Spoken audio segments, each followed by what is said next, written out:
is good, you? It's your boy Ty back here with another video. And in this video today, guys, we're gonna be talking about this option pack for the Swagger lock-in collection in NBA 2K24 MyTEAM, and why I just look. I'm gonna be making the case that this, under any circumstance, is not worth you guys locking in for. Now, before I dive any further into that, if you are new to my channel and have not yet, make sure you guys do smash that subscribe button. We're on the road towards 130,000 subscribers. So I'll say it like this. Even if you are a card collector and you have every card in the game or want every card in the game, this option pack is still not worth it. There is no ifs, ands, or buts about it. There's no way around it. There's nothing else to say about it. This option pack lock-in is the worst thing we've seen thus far. Now, to get it, right, if just MT specific, you'd have to spend nearly 900,000 MT to get this lock-in diamond option pack. Meanwhile, Josh Smith, not great. Mikal Bridges is fine. Lonzo Ball is really good. And then the two Amis are really mid. You're not getting much with it. And I hate the fact that your options with this are Michael Jordan, Carmelo Anthony, Tim Duncan, Joel Embiid, Paul George, Brandon Ingram, Magic Johnson, Chet Holmgren, and John Wall. Now, if I were to lock this in, which I got to talk about this just for the sake of this video, if I were to lock it in, I would 100% get Chet Holmgren. That is 100% the right option. If you do lock this set in, Chet is the right option. Why? Well, because Chet costs a lot on him by himself. And to get Chet, you would have to buy all of these players. And I mean, it's not 900K, but you're spending probably 400K, nearly 350, 400K for that. And so, like, that is probably the ultimate most worth it card. But nobody is worth it. Like, if this set, all 5 of these cards were top cards in the game, then okay, maybe you're looking at this set a little bit different. But if you lock in this Swagger set, you are going to deeply regret it. And even if I save 2 people from locking in this set by this video, that I will have done my job. And that's coming from a guy. I'll probably buy Lonzo and keep Lonzo for a while. I'm a big fan of Lonzo. I think Lonzo provides a lot for you guys on the court. We'll talk about him in my Lonzo Ball gameplay later today.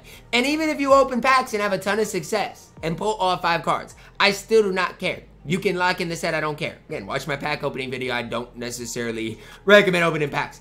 But if you have any of these cards, it's not worth locking in the set. And even with Hedo, I can hold on to Hedo for a while and not have to worry about much because he will hold his value for the next 3 weeks. But when I'm looking at things and I'm like, okay, let's say I got Hedo, I get Lonzo, and let's say, I don't know, somehow, some way, I add another diamond to the squad. Oh, well, Ty, I'm close. I nearly got every card. I might as well lock it in, right? No.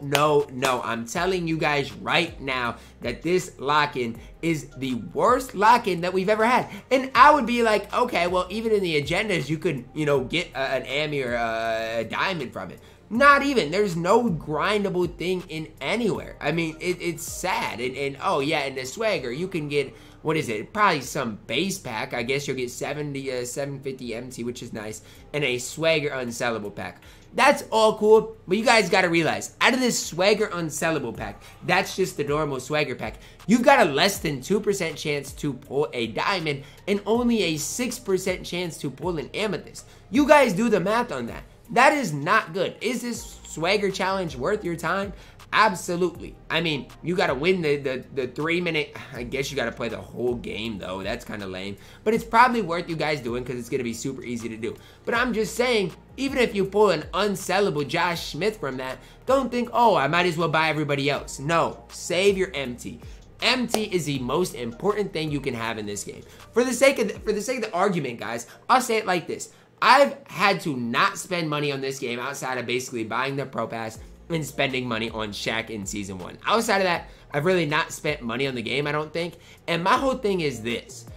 I've been fine MT-wise. I've been fine. Am I in the best position MT-wise? No, I wish I had more, obviously. But I'm fine. I'm not in a bad situation. And why? It's because I don't lock in sets. I bought MJ. I sold them back. I had some of these Amis in packs for a certain amount of time. And every single Friday, I do a pack opening video for you guys. But MT-wise, I'm fine, and it all goes back to the fact that I do not lock in sets. Early in Season 1, sure, I locked in the cooking in some sets, and I wasted Mirage set, and I wasted some MT, some money. But lately, I've not, because there's been none of these sets worth locking in. And in Season 1, they hid the best player behind the lock-in. And that's something in Season 2 they haven't really done outside of the Giannis set. And I'm glad that on each and every Friday, we're not getting a set that we feel like we have to lock in for. But that's good for us. Because yes, let's say like Lonzo Ball, the best card in the set, was behind the lock-in. Well, then you'd have a different situation if you really wanted Lonzo Ball. There's nothing in this option pack worth it. And if 2K really wanted to like make this more rewarding, make it like a diamond option pack plus every badge in the game plus a couple Hall of Fame badges. Something like that. Something to get like, oh, well, this could be worth it for some people. I will say it simply as possible. This is worth it for nobody in my team. Not one person this lock-in is worth it for. Not one. And I don't even care if you have a sellable MJ. It is still not worth the MT behind this. It's just not. And you're not getting a lot of great cards with it. Again, I think the world of Lonzo Ball. I think Lonzo Ball, especially on the defensive end of the court, is absolutely fantastic. But when I'm looking at things in the whole aspect here, yeah, he's fantastic. But Josh Smith is not. Mikal Bridges is mid. Rashard Lewis doesn't play. Hedo's release is not good. It's just from top to bottom not worth locking in. And I just know there's going to be some people locking this set in, and I'm just so sad for those type of people. It's even like this Showtime set. I said it when both the Showtime sets came out. At least with them, you get a Hall of Fame badge and every bronze badge in the game. But even with this, you can't make the case that this is worth locking in for. I just don't think you can. This is one of the worst lock-ins that I have seen. And I'm glad. I'm glad it's bad, so I don't even have to worry about it. Just don't worry about it. Move forward in that right direction. Buy if you want Lonzo, buy him. If you want Hedo, you can buy him. I could care less. But do not lock in this set, because if you lock in this set, you're locking in basically 900,000 MT. And just know how much that costs. That's like, what, $100, I do believe? It is super, super, super expensive. So before you lock in this set, watch this video, realize, okay, Ty, you know what? You're right. And then save your MT. Because I know 2K right now is not like the most hype thing in the world. I get it. But down the road, you are going to value that MT. So just save your MT. If you want Lonzo, you can buy him. But that is all I would have to say on this option pack lock-in. One of the worst value things in the entire game. That's going to wrap it up for our video today, guys. Let me know your thoughts on it down below in the comments. Drop a like on the video. Subscribe if you're new. And as always, man, I love you guys. And have a blessed day.